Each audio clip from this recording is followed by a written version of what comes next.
The great 17th century Rabbi Yaakov Reischer, the author of the Shvus Yaakov, was once giving his annual Shabbos Hagadol Drasha, his great sermon in advance of Pesach and the Shabbos before Pesach. And he gave the class that year on the topic of the minimum amount required of matzah at the Seder. Now, at least in my opinion, it's a fascinating topic. Is it 1 olive's worth, 2 olives worth?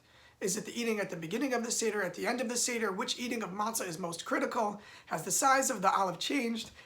And he gave a 2-hour lecture on the topic. He spent 2 hours discussing this very complex Talmudic discussion. And after he completed his lecture, people were going over to ask him questions, to congratulate him. People had traveled from near and far to hear the great sage share his Shabbos Hagadol Drasha. But one man calls out to the rabbi. He was dressed as a poor person. And he said, "Rabbi, I have a question for you. Who cares? Who cares what the minimum amount of matzah is when I don't even have any matzah? I don't have the money to buy matzah for my family." The Shvus Yaakov, Rav Yaakov Reischer, he listened to the poor man and he returned. He went back to the podium and he stood in front of the Aron and everyone was surprised. They got back in their seats and the rabbi said, "My lecture has been ruined. Everything I said was incorrect.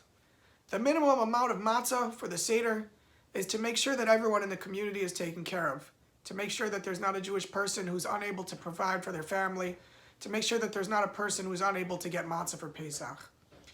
As all of us prepare for Pesach, there are many things that we need to take care of, but it's important for us to think about that minimum amount of matzah that needs to be eaten at the Seder, that we need to make sure that we take care of others, that other people are able to provide for themselves in order to make sure they have what they need for Pesach.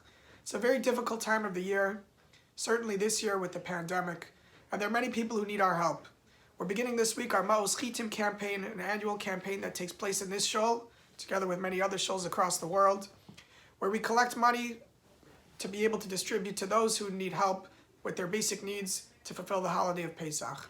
I wish all of you a wonderful Shabbos, and as we begin to prepare for the month of Nisan that begins this Sunday, and prepare for Pesach, I wish you all a happy Pesach as well.